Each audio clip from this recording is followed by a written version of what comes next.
Welcome to Bimbingan dan Konseling SMK Negeri 3 Palu.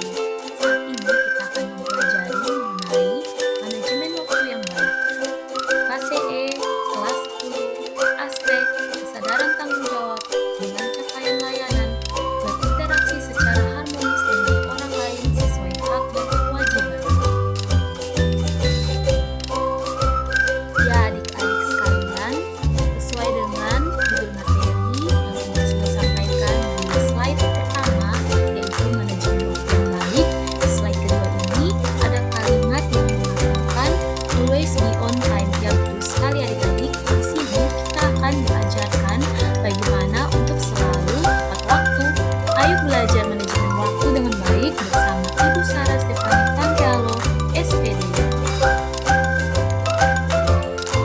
Ya, adik-adik sekalian, kemampuan manajemen waktu adalah solusi yang diperlukan jika akhir-akhir ini adik sering merasa kewalahan atau overwhelmed saat menjalani kewajiban maupun aktivitas sehari-hari atau bahkan sampai burnout. Manajemen waktu yang baik tentunya mampu membantu individu dalam mengelola dan menyelesaikan segala aktivitasnya tanpa ada masalah.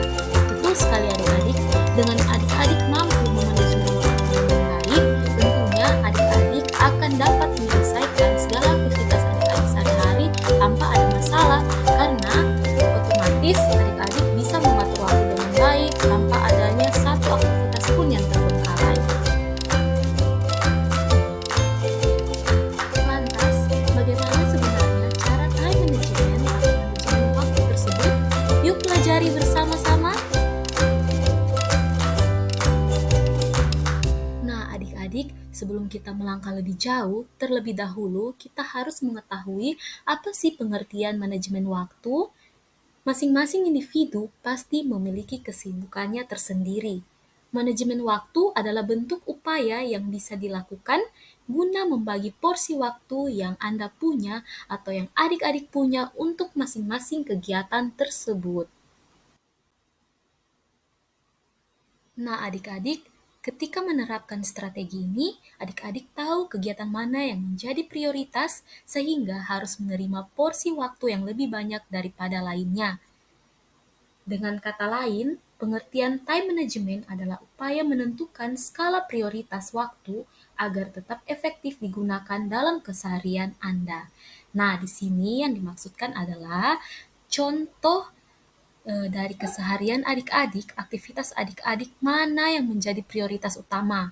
Nah, Ibu mau bertanya, adik-adik sekarang tanggung jawabnya sebagai apa? Sebagai pelajar kan? Nah, otomatis yang menjadi prioritas utama adik-adik ialah belajar. Nah, adik-adik, sedangkan pengertian manajemen waktu menurut para ahli, di sini Ibu mengambil menurut Bapak Abraham Maslow. Abraham Maslow menyampaikan bahwa konsep manajemen waktu adalah memahami seberapa penting elemen waktu yang kita punya dalam hidup serta menetapkannya untuk memenuhi kebutuhan. Baiklah adik-adik, sekarang Ibu akan menjelaskan mengenai manfaat manajemen waktu. Yang pertama yaitu hidup teratur. Dengan melakukan pengelolaan waktu yang baik, porsi 24 jam yang Anda punya akan terbagi efektif sesuai skala prioritas kegiatan. Dengan mengelompokkannya ke dalam skala-skala prioritas, hidup sehari-hari yang kita lakukan akan lebih teratur. Yang kedua, disiplin. Dengan pembagian yang sudah ditentukan melalui pengelolaan waktu tersebut, adik-adik juga akan terbiasa hidup disiplin. Memang, menyesuaikan melakukan kegiatan apa pada jam berapa pada awalnya terasa sulit untuk dilakukan. Namun, dengan membiasakan dengan habit tersebut akan menuntun adik-adik untuk hidup disiplin. Yang ketiga, meningkatkan produktivitas. Berhubungan dengan kedisiplinan yang bisa didapatkan dalam keseharian Anda, produktivitas juga akan semakin meningkat.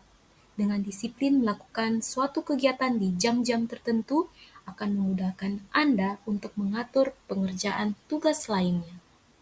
Nah, adik-adik, Manfaat manajemen waktu yang keempat ialah target terpenuhi. Selanjutnya, manfaat manajemen waktu adalah target-target terpenuhi. Dengan produktivitas yang meningkat, artinya semakin banyak kewajiban yang terselesaikan, sehingga goals yang sudah disusun di awal juga ikut terpenuhi. Yang kelima, atau yang terakhir, ialah mengurangi stres. Terpenuhinya target secara tidak langsung juga membantu untuk mengurangi stres. Bayangkan saja jika adik-adik tidak melakukan pengaturan waktu dengan baik. Pasti ada beberapa kebutuhan yang tanpa disadari terbengkalai begitu saja. Hal tersebut akan menimbulkan kecemasan tersendiri. Menghindari resiko yang diakibatkan dari kelalaian tersebut, manajemen waktu adalah upaya yang tepat untuk dilakukan. Baiklah adik-adik, sekian paparan materi dari Ibu, semoga bermanfaat dan semoga kalian semua bisa mengaplikasikan dalam kehidupan sehari-hari. Sampai bertemu di materi selanjutnya. See you!